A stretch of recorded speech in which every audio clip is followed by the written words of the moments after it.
এই, তুমি সারাদিন মাথায় হিজাব পরে থাকো কেন? আর আমার বন্ধুরা বাসায় আসলে তুমি তাদের সামনে আসো না কেন? তোমার জন্য আমি প্রতিনিয়ত আমার বন্ধুদের কাছে ছোট হচ্ছি। আমার বন্ধুর বউরা তাদের সাথে কত স্টাইল করে ঘোরাফেরা করে, আর তোমাকে তোমাকে কোথাও যেতে বললে তুমি বোরকা ছাড়া বেরই হতে চাও না। এই, তোমার সমস্যাটা কি বলো তো? এভাবে কি চলা যায়? সবসময় আমার বন্ধুরা আমাকে নিয়ে হাসাহাসি আর মজা করছে। আমিনা তার স্বামীর কাছ থেকে এইসব কথা শুনে তার স্বামীকে বলল, আমি তোমার বন্ধুর বউদের মতো খোলামেলাভাবে চলাফেরা করি না বলে তোমার মান সম্মান থাকে না। সবাই তোমাকে নিয়ে মজা করে, আর এর জন্য তোমার কাছে ভালো লাগে না। আচ্ছা বলো তো, তোমার বন্ধুরা তোমার কি হয়? ওরা যদি আমি পর্দায় থাকা নিয়ে তোমার সাথে মজা করে, তাহলে তুমি ওদের সাথে না গেলে কি হয়? ওদের সাথে চলার কি দরকার তোমার? আমিনার কথা শুনে এবার তার স্বামী রেগে গিয়ে বলল, এই, এসব তুমি কি বলছো?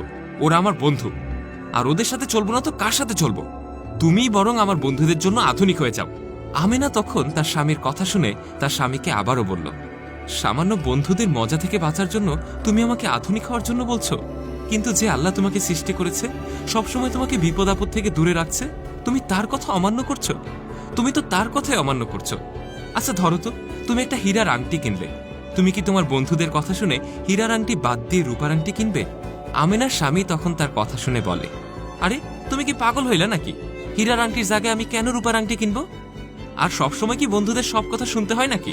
আমিনা তখন বলে, এখন তুমি রূপার আংটি কিনতে চাও না, কিন্তু তোমার বন্ধুদের কথা শুনে তোমার রুমের সবচেয়ে মূল্যবান জিনিসটাকে জাহান্নামে দিতে চাও। শোনো, ইসলামে বলা আছে, স্বামীর সবচেয়ে মূল্যবান সম্পদ হলো তার বউ, আর এই বউকে পরপুরুষের চোখের আড়ালে রাখতে হয়, না হলে এই গুনার জন্য পরকালে কঠিন শাস্তি পেতে হবে। স্বামী তখন তার ভুল বুঝতে পারে। শোনো, আমার ভুল হয়েছে, তুমি আমাকে মাফ করে দাও। আজ থেকে তোমার মতো আমিও ইসলামের দেখানো পথে চলব, যাতে পরকালে আমরা একসাথে জান্নাতে যেতে পারি। শিক্ষা, তাই নিজের ঘরের মূল্যবান জিনিসটাকে দোজকের আগুনে পুরাতে না চাইলে পর্দায় রাখার চেষ্টা করুন। ভিডিওটি ভালো লেগে থাকলে লাইক, কমেন্ট এবং শেয়ার করতে ভুলবেন না। কমেন্ট বক্সে জানান আপনার মূল্যবান মতামত।